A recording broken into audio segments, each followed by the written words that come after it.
Bonjour, je me nomme Claude Gosselin de l'émission Gasoline à Zone TV.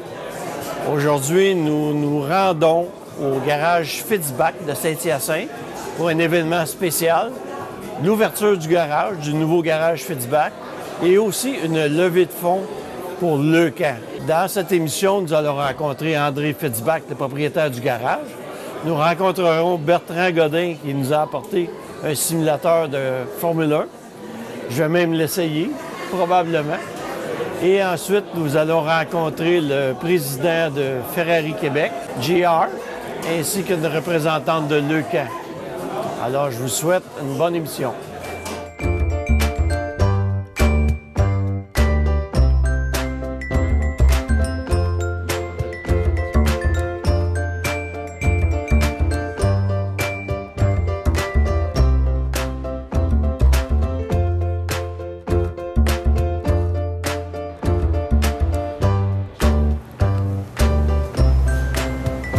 Hey, bonjour André. Salut. Comment ça va? Ça va très bien. Bien, éteins ici un petit peu. Toi, André, je sais que c'est ta voiture, on en parlait tantôt, mais ça fait longtemps que tu es dans le domaine de l'auto ancienne? Bien, la première que j'ai eue date de 1982. C'était une 61. J'avais 17-18 ans environ. Bien, au début, est-ce que tu étais mécanicien? J'ai toujours été mécanicien, mais dans le domaine industriel, tout en faisant un petit peu d'auto ancienne à travers ça, la mienne en particulier, puis quelques clients là, occasionnels. Et puis, toi, tu as étudié là-dedans, la mécanique? C'était plus une passion qu'un métier, puis après, tout ça s'est enchaîné. Puis, Parce que moi, je t'ai connu dans un autre domaine, dans la mécanique industrielle, justement, où tu faisais l'entretien des chariots élévateurs. Oui, c'est ça. Et puis, j'ai été surpris de voir par la suite que dans une revue américaine, que tu t'occupais de voitures anciennes. Exactement. Alors maintenant, tu es rendu complètement dans le domaine? Oui, dans l'ancienne depuis 3 ans à temps plein maintenant. OK. Et puis c'est quoi ton créneau, toi, en fin de compte, ici? C'est surtout voiture d'origine. On ne fait pas de modification à moins d'un cas particulier. On fait l'entretien, la réparation. On fait tout, sauf la peinture. Tout ce qui est carrosserie, on ne fait pas ça. On fait moteur, transmission, troubles électriques, on les entretient, les véhicules, on les garde en vie, troubles de frein, n'importe quoi. Tout ce qu'il faut pour les garder, les maintenir sur la route. Là, ici, l'entreprise aussi, je pense que tu es comme plus spécialiste dans la Citroën. Bien, ça occupe beaucoup de notre temps parce que, personnellement, moi, je fais beaucoup d'américaines. Puis la Citroën s'est greffée à notre service parce qu'on a acheté au départ l'inventaire de pièces qu'il y avait ici au Québec pour les Citroën 2 chevaux. OK. Les gens qui avaient ça, bien, c'était un couple assez âgé, puis malheureusement, lui est décédé, puis il faisait le service aussi. Alors, on a rapatrié les pièces, le service ici au garage, ce qui a permis, en fait, c'était un peu ça qui a déclenché l'ouverture du garage à temps plein. Alors, les 2 chevaux, puis le service des 2 chevaux a permis de combler le manque, en fait, ou d'accélérer l'ouverture à temps plein du garage. Et puis là, maintenant, tu es rendu, je pense, avec un employé de plus. Oui. Il y a ton père aussi qui t'aide. Oui, lui, il vient faire son petit tour régulièrement. Il est sûrement très important. Utile. Puis ta conjointe, je pense aussi. Non, c'est notre fille qui... C'est votre fille qui fait le secrétariat, je crois. Oui. Puis avant, c'est elle qui s'occupe des pièces de 2 chevaux. Puis je pense, de temps en temps, tu vas faire ta petite tournée en France. Oui, on va faire notre petit tour en France. C'est justement le distributeur principal, celui qui nous vend nos pièces, le fabricant. On va revenir à ta journée quand même. Oui. Là. Aujourd'hui, c'est la levée de fonds pour Leucan. Oui. Alors, tous les bénéfices. Toi, tu as invité qui, en fin de compte? En fait, on a organisé un tirage. On a vendu beaucoup de billets. On pigeait 10 billets.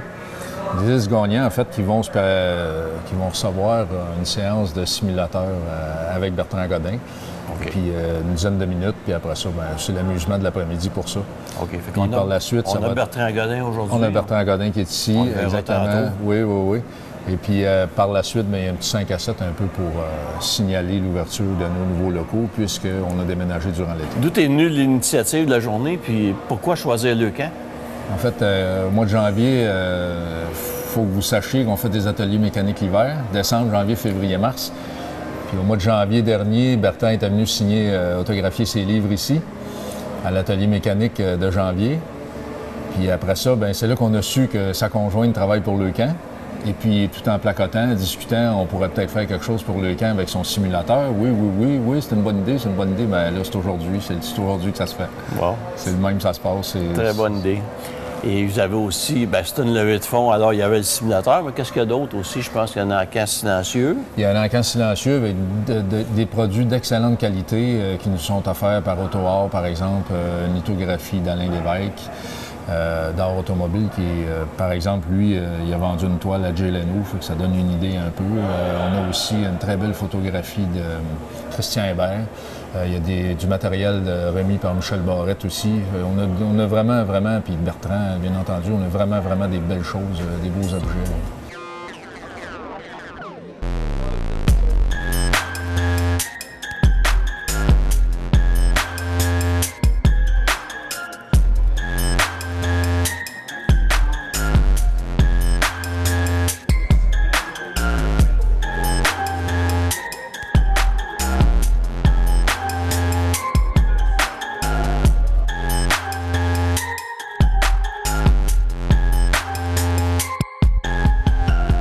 Aujourd'hui, nous avons la chance d'accueillir Bertrand Godin, qui est une personnalité bien connue dans le domaine de l'automobile.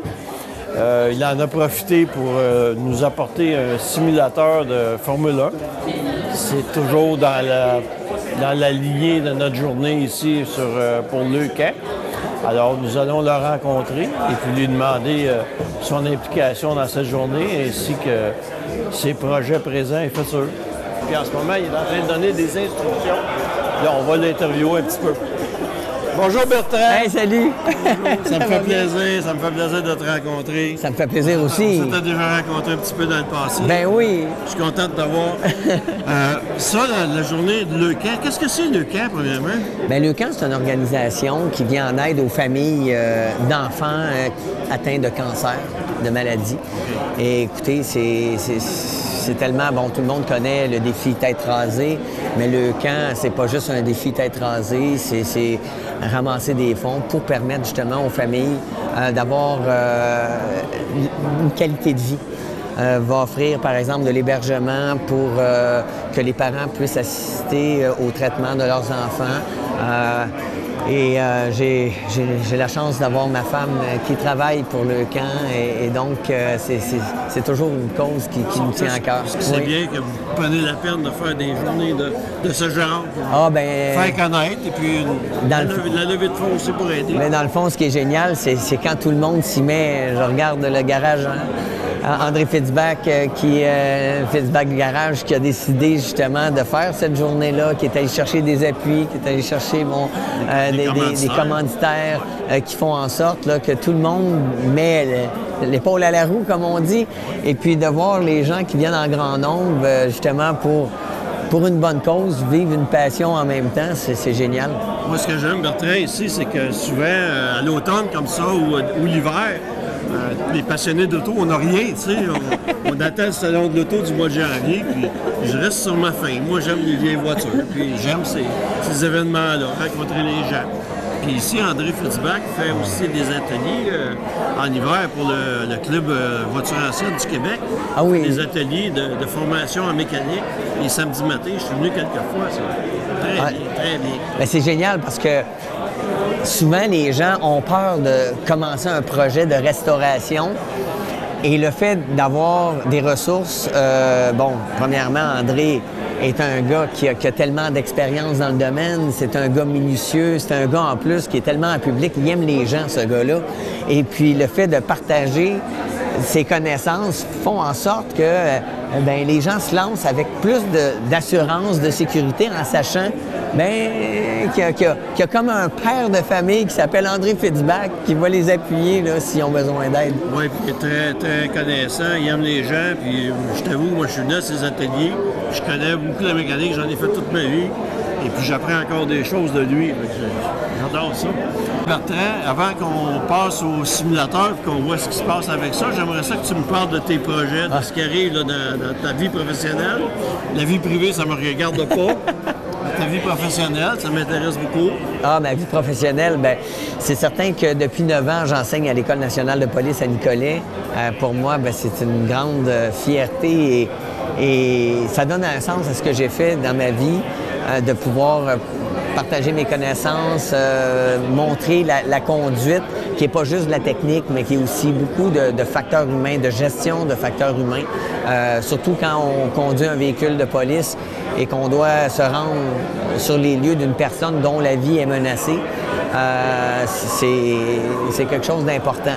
Donc pour moi, j'ai beaucoup de plaisir parce que les jeunes qu'on a, c'est des jeunes qui sont bourrés de volonté, qui ont travaillé fort au cégep, qui en plus de ça, boivent directement ce que l'on dit. Donc ça, j'ai beaucoup de plaisir. Mais bon, sur le plan course, j'ai toujours resté le petit gamin de 15 ans.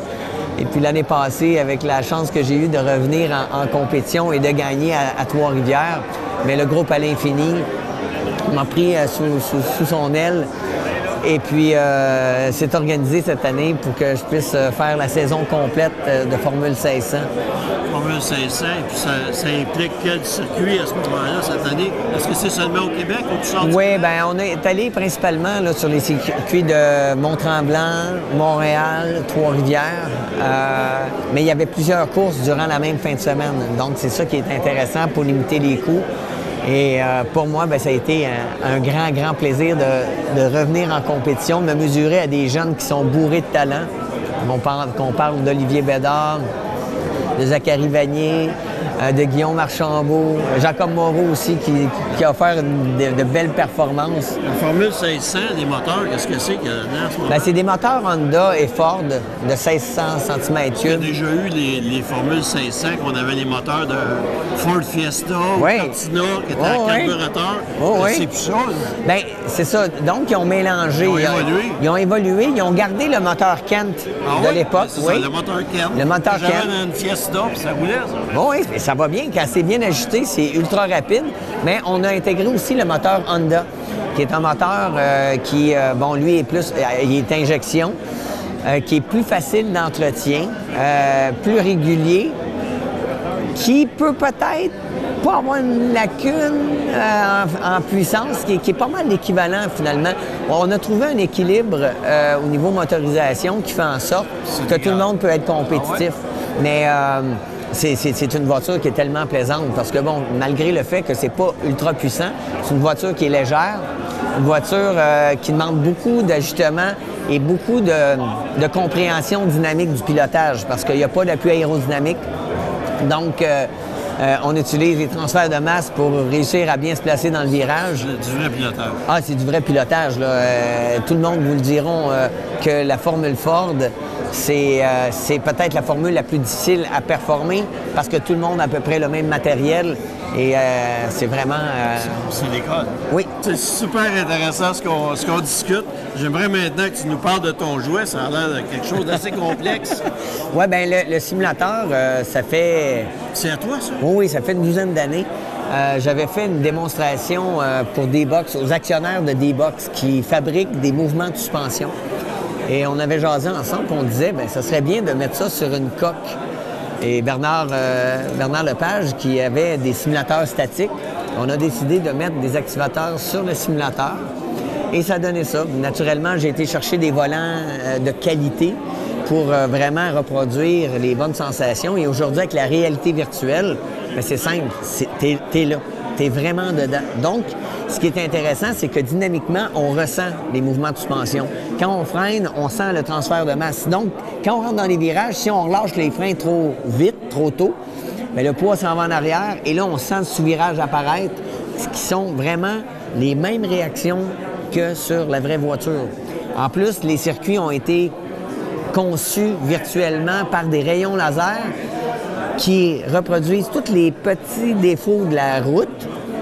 Et là, on les ressent physiquement. Écoutez, il n'y a pas beaucoup de différence entre la réalité et le simulateur. Oui, parce que souvent, des simulateurs qu'on essaie, ça ne répond pas réellement comme un véhicule, ça, comme tu dis.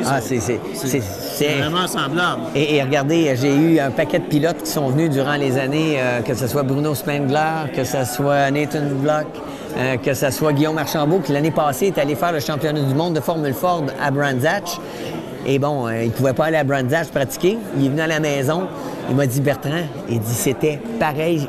Il a dit, c'est comme si j'avais toujours piloté sur ce circuit-là. Tu sais, un plongeur, souvent, va visualiser son mouvement. Est-ce que tu peux visualiser Mais le là, course avant de la faire? c'est même pas visualiser. C'est de la vivre.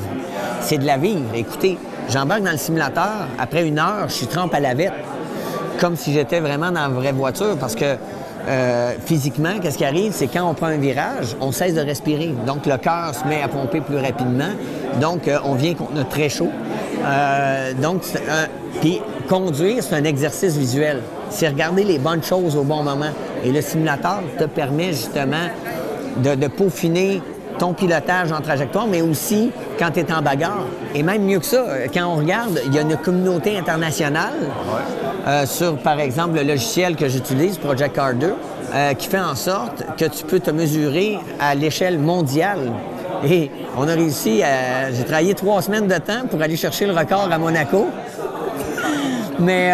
bon. Et on l'a eu, mais là, c'est parce que là, tu ajustes tout. Tu ajustes la garde au sol, tu joues avec les amortisseurs, avec la compression, la détente, les barres anti-roulis, les appuis aérodynamiques. Tu peux jouer avec tous les paramètres pour faire en sorte de pouvoir faire le meilleur temps.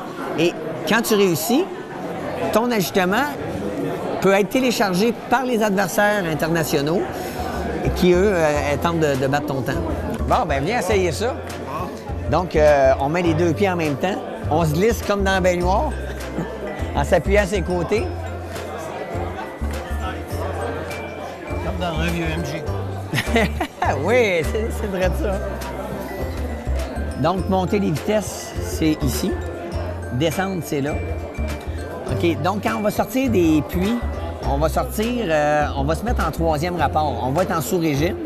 C'est pour empêcher que les pneus patinent. Parce que qu'est-ce qui arrive, c'est qu'en F1, ils ont des couvertures chauffantes. Oui. Le pneu il est déjà en température. Mais un pneu slick, froid, c'est de la vraie glace. Okay? Et donc, là, ça représente vraiment une IndyCar. Donc, quand on va mettre le casque, on pourra ajuster. Est-ce que je vais sentir le patinage? Oui. Ah, tu vas sentir, le patinage. Si jamais tu appuies trop fort, tu vas sentir... Par le son? Puis tu vas sentir tous les mouvements.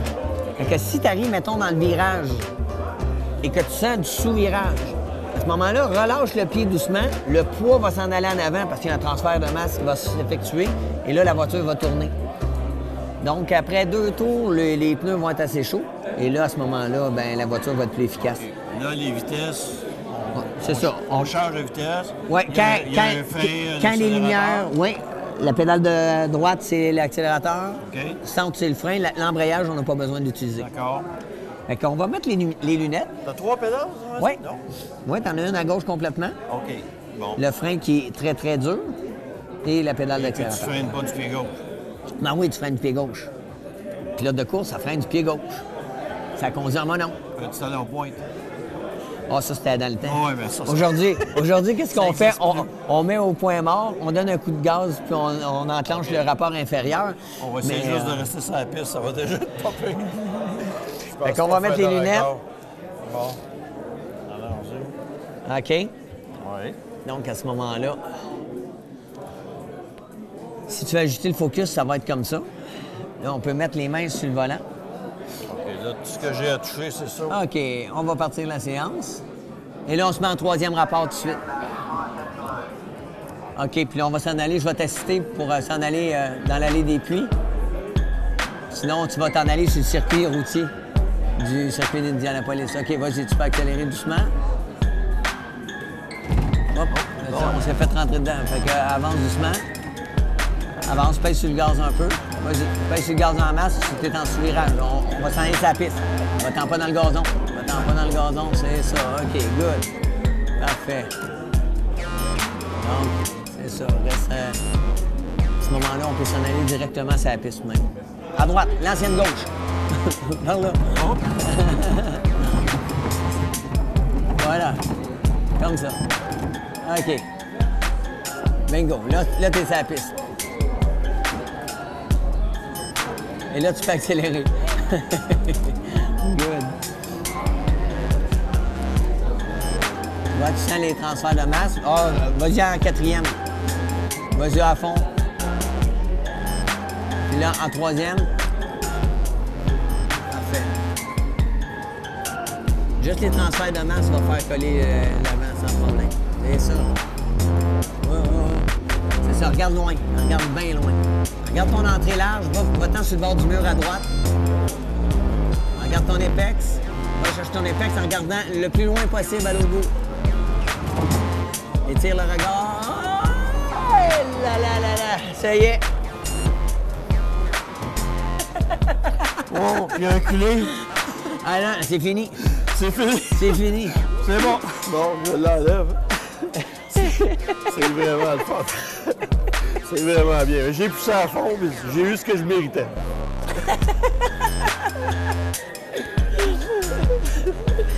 C'est vraiment le fun. C'est vraiment bien. Merci Bertrand de ton temps. Merci De ce d'avoir que tu fais pour le camp aussi. Ben, c'est bien. c'est pas moi, c'est tout le monde ensemble, vous inclus. Ouais, merci. Super.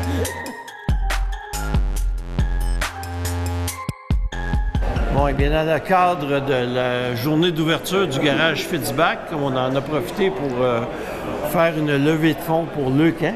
Et j'ai ici avec moi Mme Annie Trudeau. Bonjour Oui, Annie. bonjour. Qui est représentante de l'ECA. Et puis Annie, ce qu'elle me disait tantôt, c'est que son poste, c'est justement de s'occuper de distribuer les fonds. Et j'aimerais ça que tu nous en parles un peu plus de qu'est-ce qui arrive avec l'argent. Premièrement, l'ECA, c'est quoi? Oui, À qui ça s'adresse? Et puis, où vont les fonds? parfait. Trois Alors, oui, le camp, c'est une organisation qui vient en aide, en fait, qui vient en aide aux familles dont l'enfant est atteint de cancer. Ça fait de plus de 40 ans que le camp existe.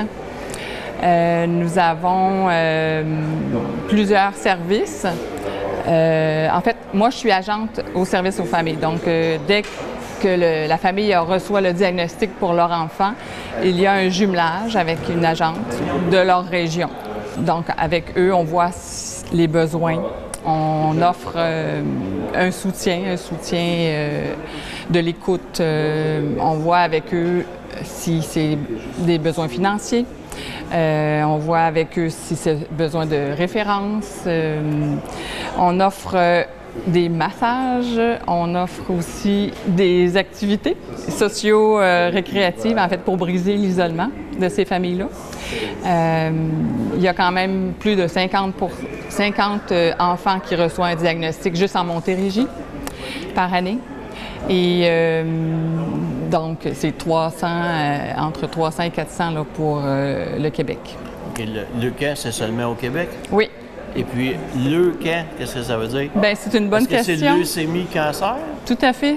Alors, c'est la leucémie, parce qu'il y a quand même plusieurs enfants, c'est 25 des cancers à peu près, que c'est une leucémie. Puis les autres diagnostics, c'est pour le camp de l'EUCAN.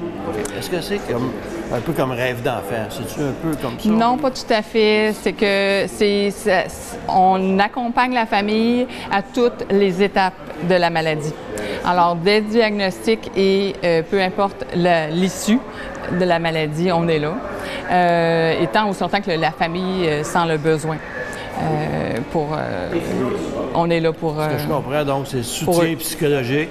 Bien, en fait, c'est un soutien affectif et de l'écoute. Ça peut être financier, ça peut être... Du transport, peut-être, aussi? En fait, si le camp ne le fait pas, on va chercher avec la famille ou pour la famille une solution. OK. Vous êtes là pour les aider d'un bout à l'autre. Oui, pour alléger. Ça doit te faire apprécier ta famille aussi à ce moment-là, Ah, toi, ben. de voir des gens comme ça à qui le malheur arrive. Bien, en fait, apprécier comment on est c'est bien. à tous les jours qu'on doit apprécier ce qui arrive et le contact humain de chacun. Profitez-en, ceux qui sont en santé. Soyez heureux. Oui. Est-ce que vous aviez un objectif ici aujourd'hui de collecte de fonds? Bien, la famille Fitzbach a parlaient de 3 000 ou 4 000 pour leur objectif. Ils ont vendu des billets pour essayer un simulateur avec Bertrand Godin. Et il y a aussi l'Encan. Donc, avec l'Encan, je crois bien que l'objectif va être atteint sans problème. Alors, c'est une bonne nouvelle. Un grand merci à tous les gens présents et aux donateurs, bien entendu. Oui, puis nous, si on peut faire connaître Leucan, c'est tant mieux. Merci. Ça nous fait plaisir. Merci beaucoup, Annie. Merci à Leucan pour ce qu'ils font pour les gens. C'est très apprécié, c'est très important. Merci. Merci beaucoup.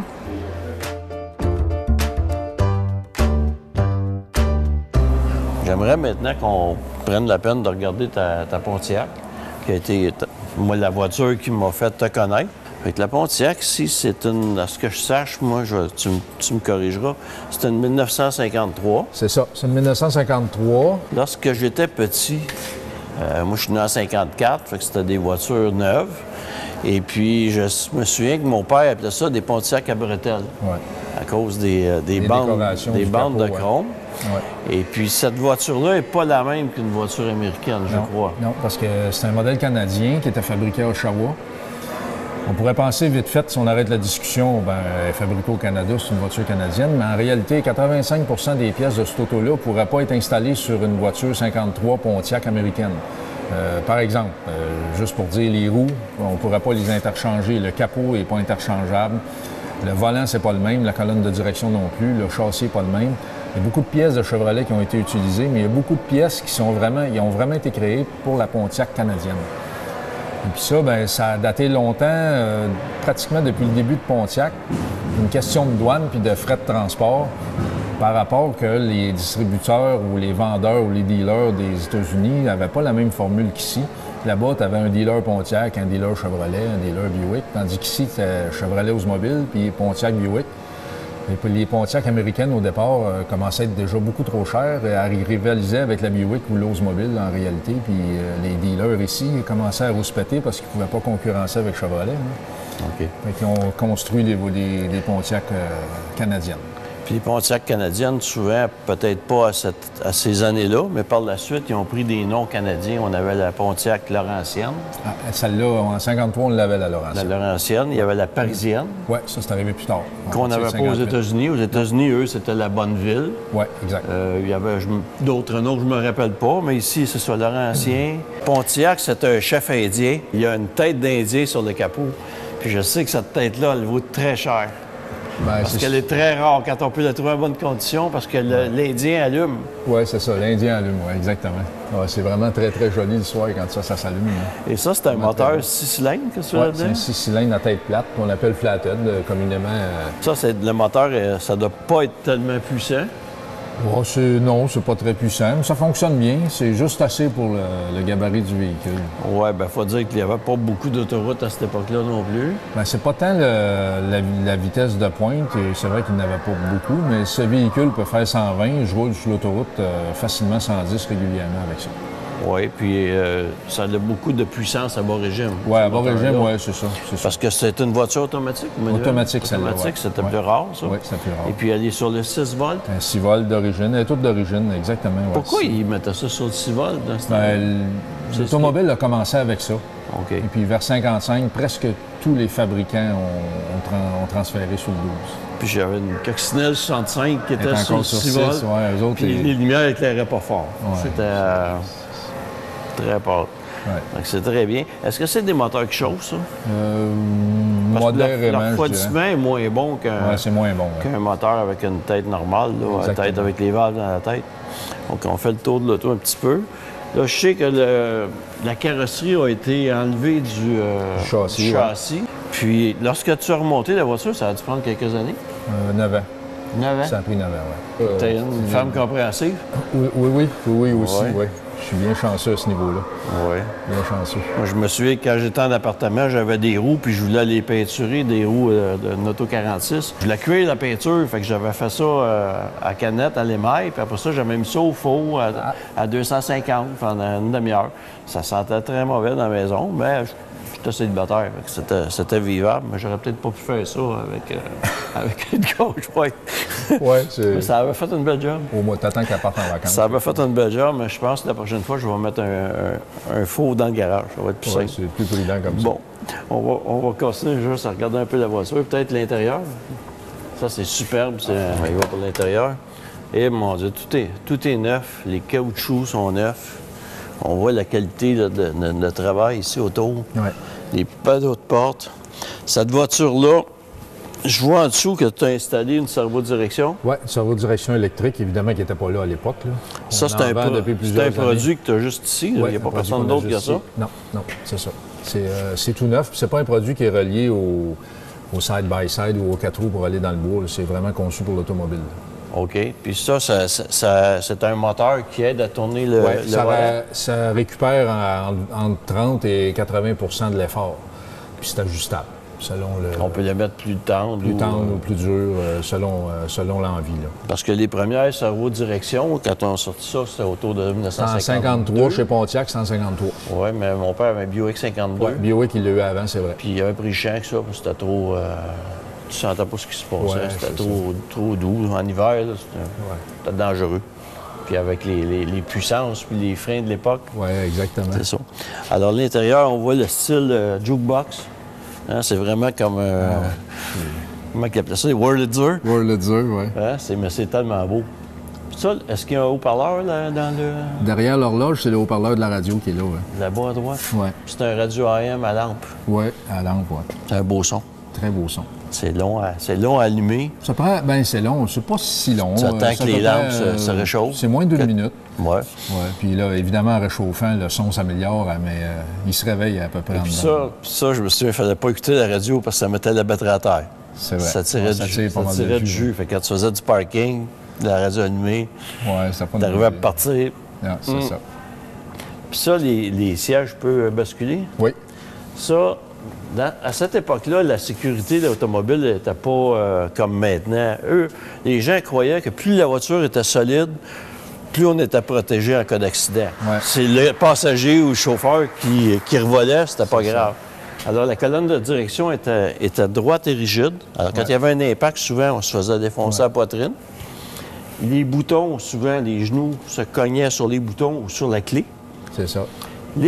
Quand un coup, tu avais cogné la tête dans le volant, le passager en arrière, lui, il revolait sur le dossier, puis il te revolait dans le dos aussi. C'est en plein ça. Fait que c'était merveilleux. Surtout qu'on se couchait, moi, quand j'étais petit, je me couchais en arrière du siège. Ou je me couchais à terre ici. Ouais. Il y avait de la place. Mais on passait pas à ça. Non. Puis on embarquait c'est une autre époque. 5-6 enfants derrière, puis on s'en allait. C'était merveilleux. Très belle voiture, en tout cas, André. Merci. C'est ça qu'on disait quand on parlait de la Pontiac à bretelles. Ouais.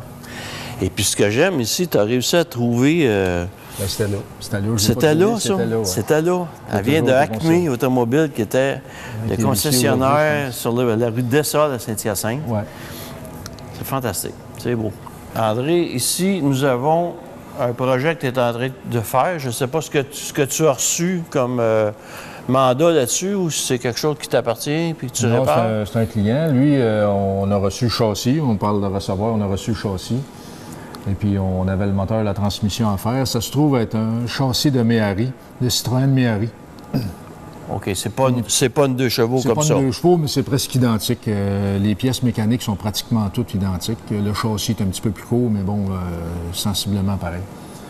Lui, bien, on avait le moteur, la transmission restaurée, ainsi que les freins, la crémaillère, la suspension, en fait, tout ce qui est qui a besoin d'être restauré sur un véhicule ou qui s'use. OK. Puis ça, c'est la même chose qu'une 2 chevaux, là. Pratiquement. Dans le fond. Si on enlève la carrosserie de 2 chevaux, on va retrouver ça en dessous. Ouais. Et puis ça, la suspension, le débattement est assez... C'est vraiment pas comme une voiture standard. Non, il n'y a rien de classique là-dedans. Parce que les ressorts ici sont pas là-dedans, là. Ça. Les roues basculent comme ça lorsqu'on frappe des bosses. Les ressorts sont là-dedans. Est-ce que c'est 1 ou 2 ressorts? Il y a 2 ressorts. Il y en a un pour la roue d'en arrière. Oui. Puis il y en a un autre comme ça, identique pour la roue d'en avant. Chaque bout de ressort a une espèce de soucoupe ou assiette, duquel, au bout de la tige, il y a une espèce de champignon qui passe au travers puis qui la retient. Autrement dit, ça tire comme puis ça. Ça tire comme ça, puis ça écrase le ressort. Puis ça retient ta roue. Fait que la roue fait ce mouvement-là quand on frappe des bosses. Ouais. C'est un mouvement logique, c'est un peu comme un genou, dans le fond. Pareil. Est-ce qu'il y a des amortisseurs, par exemple? En fait, lui, présentement, ne sont pas installés, mais il y a des amortisseurs hydrauliques standards, mais à l'horizontale. On voit les deux tiges qu'il y a là, ils sont placés à l'horizontale. Mais lui, c'est un modèle, un entre-deux, parce que Citroën, dans cette période-là, utilisait les ressorts hydrauliques en arrière, puis avec des frotteurs comme un embrayage en avant, un embrayage de quelque chose qui frotte comme ça. Ouais, puis, le volant là-dessus, c'est assez ancien, ça? Celui-là, oui, mais c'est parce qu'on s'en sert pour déplacer la voiture. C'est pas son vrai volant? Okay. Non, c'est pas son vrai volant. Ça, c'est un moteur qui a 2 cylindres? Oui, c'est un moteur 2 cylindres, 602 cc. Qui est refroidi à l'air. Refroidi à l'air, oui. Puis ça l'a 28 chevaux, c'est ça? Lui, 28, oui. C'est puissant. C'est une belle mécanique. Est-ce que ça se lève, ça? Est-ce qu'une personne peut l'élever? Oui. Ça pèse quoi, le moteur, à peu près? À peu près 70 livres environ. Ça fait un ensemble qui est pas lourd. On a les freins ici à disque qui sont collés sur la transmission. Oui. À ce moment-là, il y a un bon refroidissement. C'est un petit peu plus compliqué pour les démonter, par exemple? Parce que là... Il faut enlever les essieux. Il faut enlever les essieux, oui. Et puis on voit qu'en avant, la suspension est un peu le même principe que l'arrière. C'est un bras c'est le même principe, mais inversé dans l'autre sens. C'est merveilleux. On va continuer à regarder les autres véhicules. On a ici une belle 2 chevaux. Ouais. Ça, moi, je lisais beaucoup Tintin quand j'étais jeune, puis je pense que c'est les Dupont qui en avaient une. Quand ils freinaient, là, la tête le cognait dans la toile. Hein? C'était drôle. Ça, c'est des voitures. Peux-tu me conter un petit peu là, le cahier de charge quand ils ont décidé de la construire, de la designer? Là, c'était avant la Deuxième Guerre. Oui, c'était avant la guerre, puis il fallait transporter des personnes, évidemment, là, des gens, au moins 4. Et puis aussi, le truc qui est resté avec les gens, si tu veux, au niveau du cahier de charge, c'est qu'il fallait traverser un champ de culture avec des œufs sur le banc arrière sans les briser. Fait que, c'est ce qui a été essayé.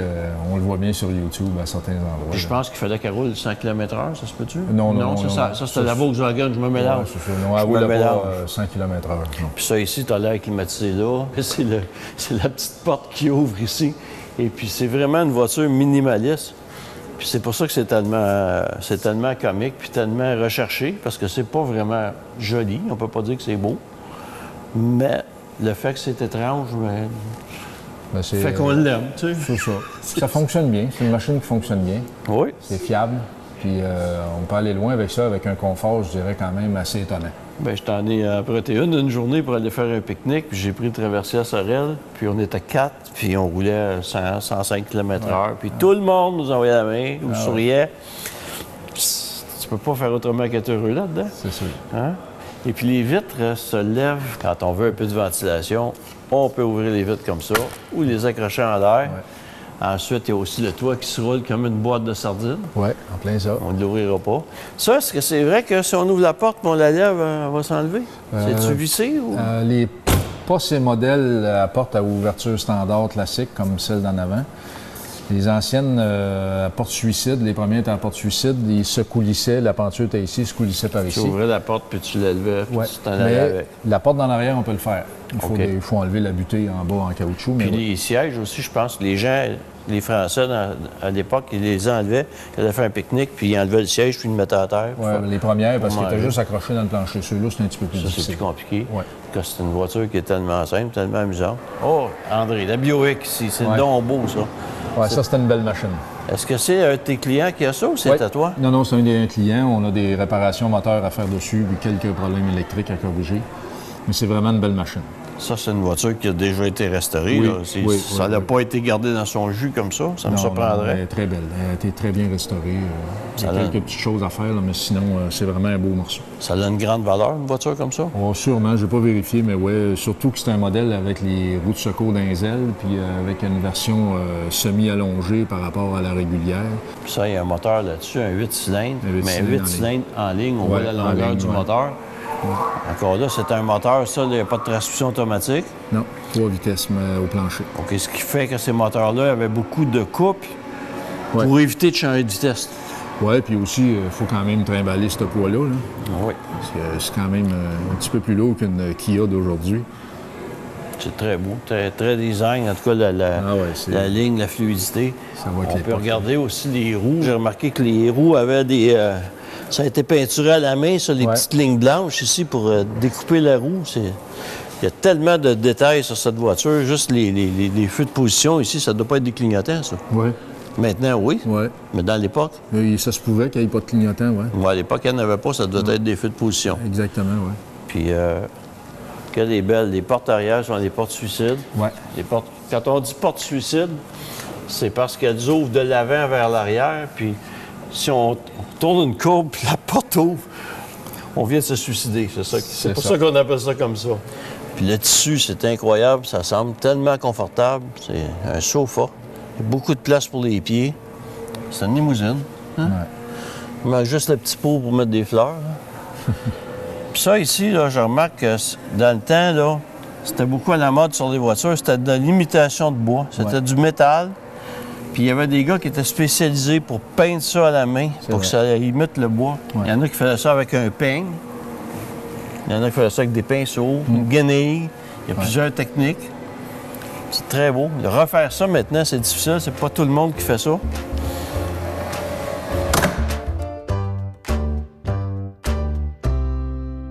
Ce qui est plaisant aujourd'hui, l'événement Le Camp au garage Fitzbach, c'est qu'on rencontre plein de gens intéressants. Puis là, j'ai l'honneur de rencontrer JR, Bonjour. le président du club des propriétaires de Ferrari du Québec. C'est bien ça. Et je lui demandais justement quel genre de gens vont faire partie de ce club-là, JR. Nous, dans le Club Ferrari du Québec, on sommes tous des gens, des hommes d'affaires, des entrepreneurs, des passionnés d'automobile.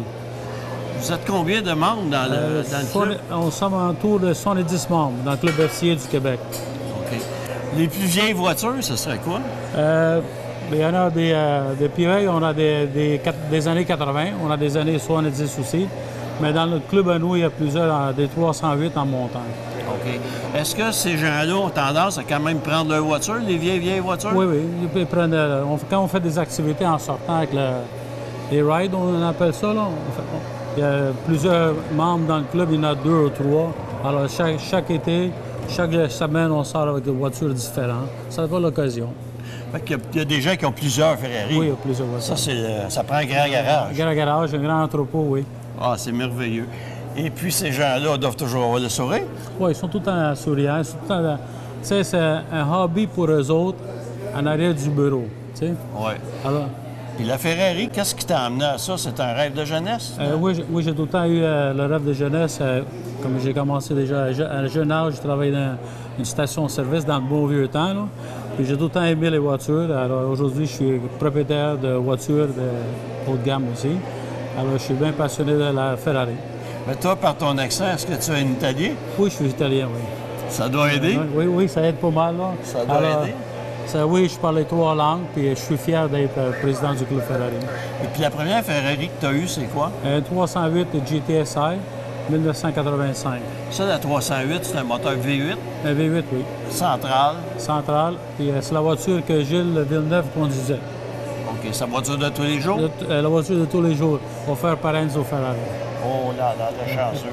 Rouge? Rouge, oui, rouge. C'est quoi le nom de la couleur rouge? Rosso Corsa. Rosso Corsa, qui veut dire rouge? Rouge compétition? Rouge course. Rouge course? Oui. Wow! Est-ce que ça arrive de l'essayer, ta Ferrari, d'accélérer un peu avec? Oui, j'accélère ça. On va pas sur les rues de Montréal ou l'autoroute. Évidemment mais pas. on se met en track, en Mont-Tremblant, on essaie les voitures. OK. Faites-vous des compétitions entre vous autres, justement? Il y a des membres qui font, oui. Mais nous, cette année, là, pour 2020, on s'aligne pour faire un événement Ferrari Experience qui s'est organisé par la maison mère de Ferrari. Ça se déroule le mois de juillet, le 25 au 29, à Mont-Tremblant. OK. Alors, ça va être seulement des Ferrari? C'est rien que des Ferrari, oui, mais c'est ouvert à tout le monde. Tout le monde sont invités. On peut aller voir comme Exactement. spectateur. Comme spectateur, on a loué le circuit Mont-Tremblant pour faire du track. Il va y avoir plusieurs voitures. On estime à peu près à 300 voitures Ferrari. OK. Fait qu'il n'y a pas juste les gens du Québec qui vont être là. C'est ouvert C'est All-American. All-American, puis le monde de Québec, Ottawa et Toronto. Alors, tu peux avoir des vieilles Ferrari, Oui, là, tu vois, des les vieilles vieilles, Daytona, Daytona, puis Oui. des beaux modèles. Là. Ouais, j'ai appris que j'ai hâte que que tous les 6 mois passent pour aller à cette occasion-là. Ah oui. Mais en plus, en étant le président, ben, tu vas avoir accès à tout ce qui se passe là. C'est merveilleux. Puis c'est tous des bons chauffeurs, les gens, quand tu vas là? Parce que tu dois faire attention pas l'accrocher, ta Ferrari. Oui, on fait bien attention. Avant qu'on sorte notre Ferrari, on fait la route en bicyclette ou en petite marche pour ne pas pogner les nids de poule. OK. Vous faites tout le tracé au Mont-Tremblant. C'est un beau circuit hein, avec les côtes. Oui.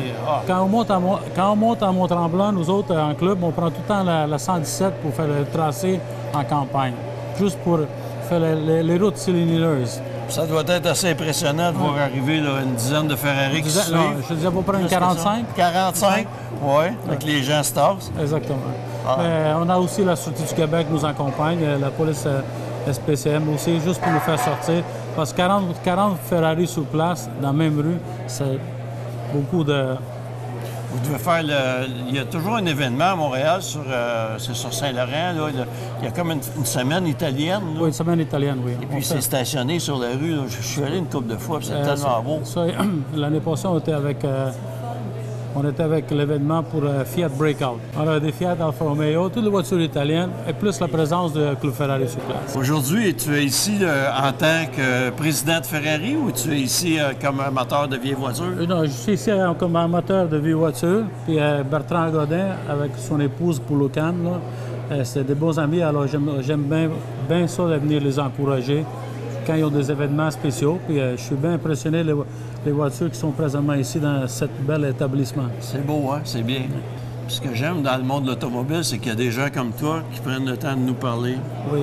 Ça, c'est très apprécié. Merci beaucoup. C'est très gentil, merci beaucoup. Très gentil, puis bonne chance. Puis en espérant de vous voir à Mont-Tremblant 2020. Il y a des grosses chances parce que j'aime bien ça. Merci. Parfait. C'est ce qui met fin à notre émission. J'espère que ça vous a plu. Pour ceux que ça intéresse, des voitures anciennes, vous pouvez toujours vous inscrire au Club de voitures anciennes du Québec, dont est membre le garage Fitzbach. Il y a même des formations en hiver sur la mécanique de voitures anciennes lorsque vous êtes membre du club. Vous pouvez aussi fréquenter le garage Fitzbach que vous trouverez sur Internet, qui est à Saint-Hyacinthe, sur la rue Ouimet. Et on vous encourage aussi à aider le camp, en parler et peut-être assister à leur levée de fonds. Alors, merci beaucoup. Bonne fin de journée.